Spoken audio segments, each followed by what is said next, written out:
Hey guys, Micah from Black Bear Custom Kydex. Today we're going to be talking about a sheath that I just built for the Benchmade Nimravus or Nimravus, however you want to say it. This is the Tonto profile. There is also a drop point. I own both of them, so this is my knife, but the sheath is going to a gentleman named Tristan. And Tristan asked me if I could build him a double layer sheath with molly locks and with the Thai Tactical fold over lock.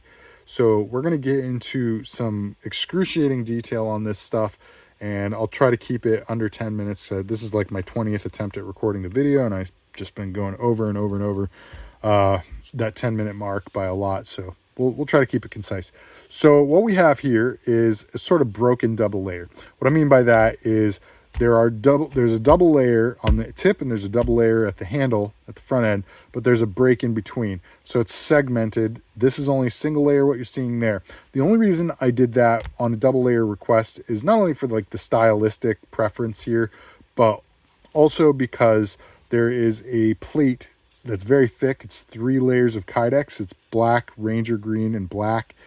It's an ambidextrous plate, by the way. You just keep it in the exact orientation it's in, but shuffle it to the front, or the other side of the sheath, I should say, to reverse the options. You'll obviously have to take the mollies off and mount them on the opposite side too. But anyway, this molly plate is super rigid, and with the heat fusion I did on it, with the eyelets that are in it, with the hardware that's holding it to the sheath, this is an extremely rigid little system. And if you'll notice, the location I chose for the hardware to mount, you have this sort of triangle. This makes it extremely rigid. The reason I do that one up here is so that you don't have as much flex between the sheath at this corner. You can still flex it a little bit, but Tristan will attest once he has this in hand that it does not want to move. It's really solid. So that's kind of the idea behind the locations of things.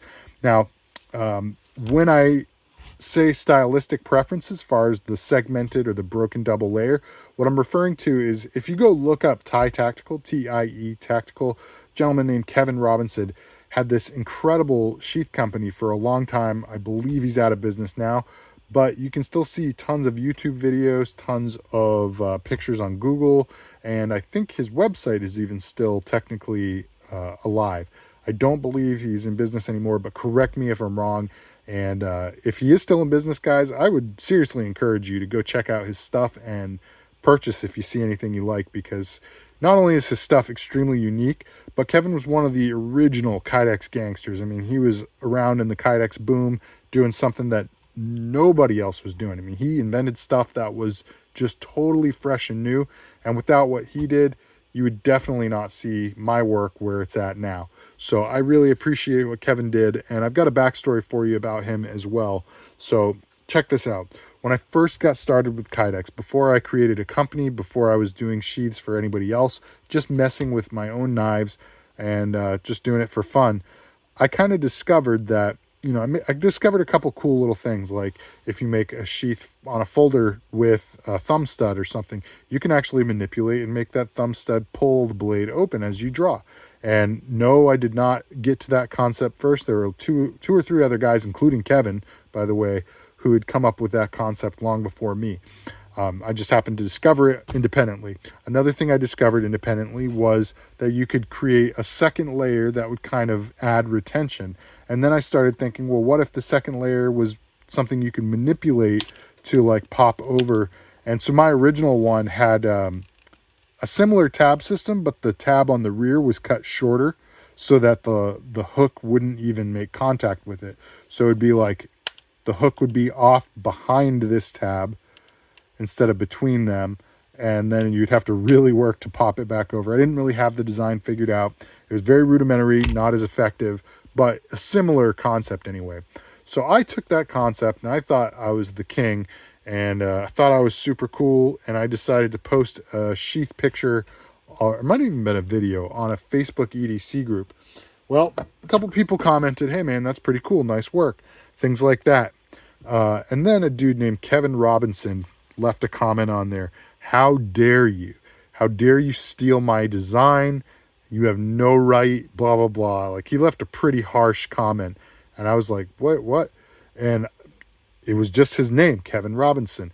I didn't follow any other sheath makers. I didn't know who he was. I didn't know about Thai Tactical. But, you know, he might have even made, I think he said the name of his company, and then I looked it up and I was like, ah, crap, somebody else definitely invented this. So I took the post down and I sent him a private message and just said, hey man, I removed the post. I'm sorry.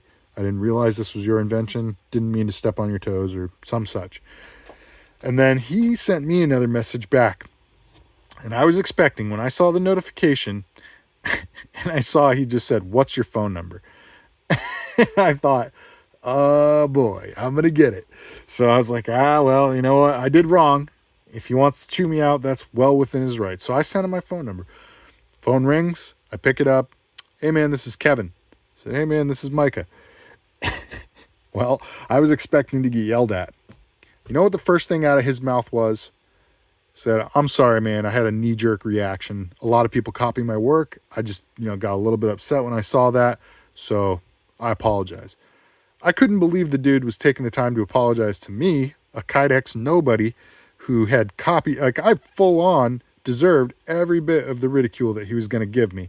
And man, he was so kind and so gracious. And then he said, you know what?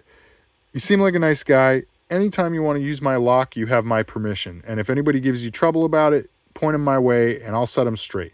I was like, holy cow, that is super cool, man. Thank you. And then he goes one step further and says, you know what? I also want to tell you how to do it so that you can do it right. So Kevin proceeds to give me the secrets of how he goes about forming sheaths, how he goes about making this, not proprietary, but or very original design to him, this fold over lock.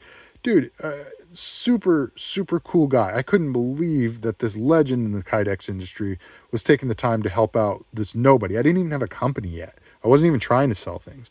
And he was just super helpful, super nice. And, he's one of the reasons why I went into business with the encouragement he gave me. And he said something that really stuck with me over the years. And it was basically that, he's happy to help me with any advice he can, because he knows that if I start my own company, if I start selling stuff, I might become the next innovator in the Kydex industry. I might become somebody who raises the bar and forces other companies to try harder, make better stuff for the end user. It just all goes to the evolution of it to make better stuff for the end user. And that ethos, that mentality was really something that stuck with me, and just something that I hope that I still embody. I hope that I take that all the way to my grave. And I hope that anybody who reaches out to me for help will also get the same care and attention that Kevin gave me. So thank you, Kevin. I really appreciate it, brother. If you ever do watch this video, I doubt you will. But if you ever do come across this, man, your help and your encouragement were just critical for me. So guys, pay tribute to Kevin. If he's still making stuff, please go consider buying something from him. He's a cool dude, and his sheaths were just absolutely the bomb. I mean, original, super unique. I would argue maybe the most recognizable sheaths on the planet as far as brands go. But all right, enough of that. Go check out Kevin from Thai Tactical. All right. So what is this? How does it work? Why? Blah, blah, blah. Basically, it's just a second layer that goes ahead and imparts extra resistance against the retention points that the sheath is locked onto. So the two peaks on the handle, those choils, that's essentially what it is. When it's locked like that, you have extra resistance. Mind you, you can still overcome it if you pull hard enough, but it's a lot of force that it takes. And the idea is mostly just to mitigate it. There are stronger locking mechanisms out there, like slide locks or even a retention strap, that will more protect you from having the knife pulled out. But even this one is effective enough that you're never going to have it just rattle free on you. You're not going to accidentally smack it out. If you drop it, it's not going to fall out, etc. It really does help protect it. It's a mitigator, and it's a very effective one at that. When you want to unlock it, you can just pull toward the rear, and you'll hear that click, and then your knife is ready to be pulled out. It is a grip it and rip it sheath, guys. It's not a thumb ramp style sheath with ballistic draw like I normally do. This design is very much in the style of Thai Tactical from here to the handle. From here to the tip, I've designed it much like my own signature Sako style with this kind of reinforcement plate design that I do a lot. And so it's a very, very hybrid style sheath. Like this really does look a lot like a tie. If I just saw this, I honestly would think this was a tie tactical sheath from back in the day. So it's a really cool. I think this was just, you know, my idea to pay homage to Kevin for all of his diligence and stewardship of the kydex industry for all those years. So let me know what you guys think in the comments down below. All right, so that is it. When you unlock it, you are able to just grip it and rip it, draw your knife out of there. And when it's locked, you have a much harder time doing it. To lock it back up, again, you just push toward the rear. Snaps over and you're good to go. As far as the mollies go, it's on this triple layer plate. Black, Ranger green, black. Those are the colors that we're seeing here. And by doing this heat fusion and eyelets and stuff in between it, it keeps everything extremely rigid. I've also got it attached here, here, and here. And because of the higher eyelet or higher hardware up here, even this corner of it is much more resistant to flexion than it would be without that. So this is a very rugged setup, and this plate and the way it's bolted to this actually adds some flex resistance to the sheath itself. So very happy with this. Nice little rugged build, molly locks on the back, and I really think that might be it. So here we are, about 11.5 minutes. I'm going to go ahead and end the video, but guys, let me know what you think down below of this sheath, of Tie Tactical's work in general, of the Benchmade Nimravus, or however it's pronounced. And I'll take a quick second. I don't know if I already said this at the beginning of this video, but I'll go ahead and just say it. I am going to be adding a kind of built to order type item to my website, or a bunch of different items. So keep your eyes peeled, but this will be one of the knives on there, both the draw point and the Tonto. And essentially it's going to be something of a mix between what you would get for a custom or a ready to ship item. It's going to be right down the middle, where you say, okay, I see it. There's the Benchmade Nimravus. Well, I want it in OD green. I want it on a match point AMP.